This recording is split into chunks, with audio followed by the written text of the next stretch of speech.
श्री व्यास जी महाराज सम्याप्रास आश्रम में जो भगवान नारायण के 24 अवतारों में एक अवतार है, ये कला अवतार है। बड़ा पावन प्रसंग व्यास प्रसंग सुना रहे हैं। हे राजन,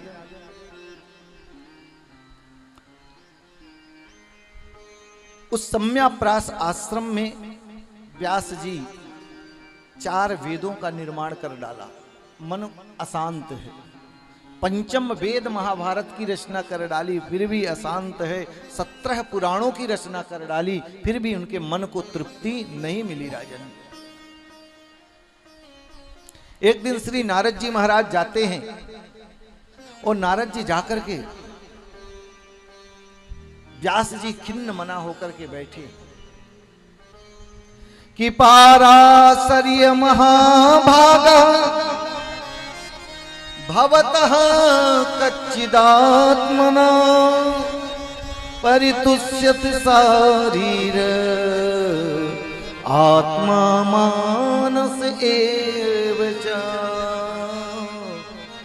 आत्मा मानस एव च। हे पाराशर नंदन, हे व्यास जी, आप तो गुणों के ज्ञानों की खान है। आप फिर इतना उदास खिन्न मना क्यों हो? कि आपके जीवन में भी आपत्ति विपत्ति आती हैं? बोले हाँ। क्यों, क्या हुआ? बोले मैं क्या बतलाऊं नारद जी, आप तो त्रिकालज्ञ हैं, तीनों लोकों में आपकी गति है। मैंने वेदों की रचना की, पुराणों की रचना की, उपनिषदों की रचना की, 17 पुराण भी लिख डाले, लेकर मेरा मन अभी भी तृप्त नहीं हुआ है, खिन्न है। श्री नारद जी कहते हैं कैसे ना हो, जब तक आप गोविंद के सुंदर चरित्रों का वर्णन नहीं करोगे तब तक आपके मन को शांति नहीं मिलेगी। अतः आप कोई भी ग्रंथ एक निर्माण करिए जो गोविंद परद हो। व्यास जी कहते हैं मैं क्या करूं, अब तो बुढ़ापा आ गया, लिखा भी नहीं जाएगा। बोले ना, सुंदर जो जब तक आप गोविंद की कीर्ति का गान नहीं करोगे, लिखोगे नहीं, तब तक आपके मन को शांति नहीं मिलेगी। निर्मल सरोवर में ही हंस विहार करते हैं, घोटू भर कीचड़ में थोड़ी हंस आएगा। अतः हे व्यास जी, आप सुंदर गोविंद परद ग्रंथ का निर्माण करिए। उनकी कृपा से आपको नवयौवन प्राप्त होगा, उन्हीं की कृपा से आप विस्तार कर पाओगे। देखो, मैं पूर्व जन्म में दासी पुत्र था। अपना प्रसंग बतलाते हैं। मेरी माँ नित्य दूसरे की चाकरी करती थी, संतों के आश्रम में सेवा करती थी। एक दिन चतुर्मासा के लिए कुछ संत मंडली आई, संतों से मेरा प्रेम हो गया। संत मंडली से मैंने निवेदन किया मैं भी आपके साथ चलूंगा। उन्होंने कहा नहीं, अपनी माँ से पूछो। माँ से पूछने गया, माँ आकर के संतों के चरणों में निवेदन करने लगती है, एक ही पुत्र है, अगर ये भी चला गया आपके साथ तो मेरे अंदर किसका विलंब होगा, मैं किसके सहारे जीऊंगी। माँ के निवेदन करने पर संत तो छोड़कर चले गए, लेकिन मेरी मन जो है उन संतों के श्री चरणों में गोविंद की उस कीर्ति, उस नाम का रस जो मिल गया।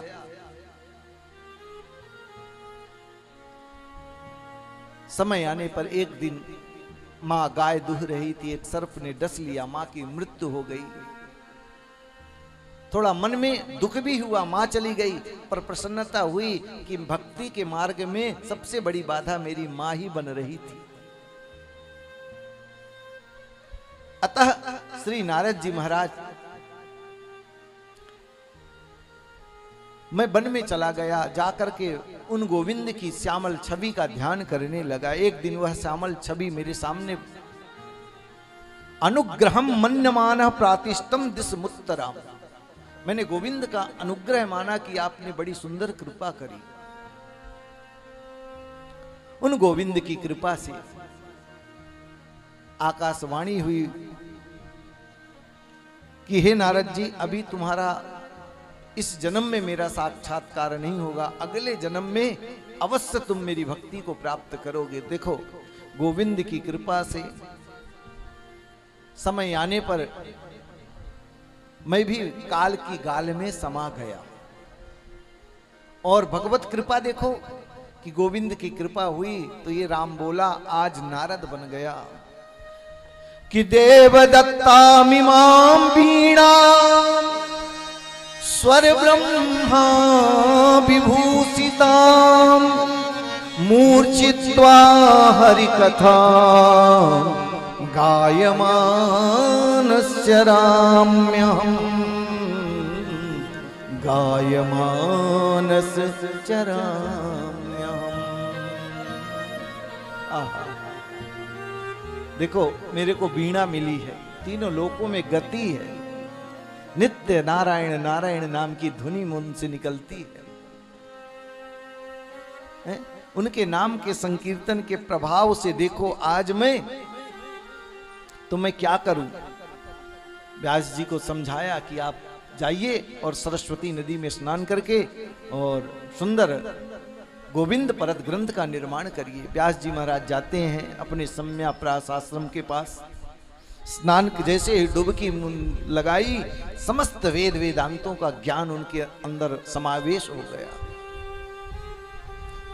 अब मन में विचार आया लिखने के लिए किसको बुलाऊं, तो श्री गणेश जी को बुलाया। गणेश जी ग्रंथ का लेखन कर रहे हैं, व्यास जी श्लोक बोल रहे हैं, सुंदर एक संहिता तैयार हुई जिसका नाम पड़ा भागवत महापुराण। बोलिए भागवत भगवान की जय, श्री व्यास जी महाराज की। सुंदर यह पावन ग्रंथ का निर्माण हुआ। अब दिया किसे जाएं, सो उनके जो पुत्र हैं श्री सुखदेव महाराज, जिन्होंने जन्म लेते ही परिव्राज हो गए हैं, वन में चले गए हैं। सुखदेव जी का चित्त परम विशुद्ध है।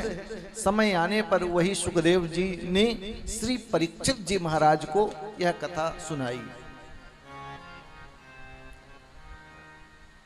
यह 7 दिन लगातार परीक्षित को इस प्रकार से एक जगह बैठ करके सुखदेव जी ने, क्योंकि वो दोहन काल तक ही किसी द्वार पे रहते हैं, कब कहाँ कैसे कथा सुनाई, कृपा करके हमको यह कथा प्रसंग सुनाइए।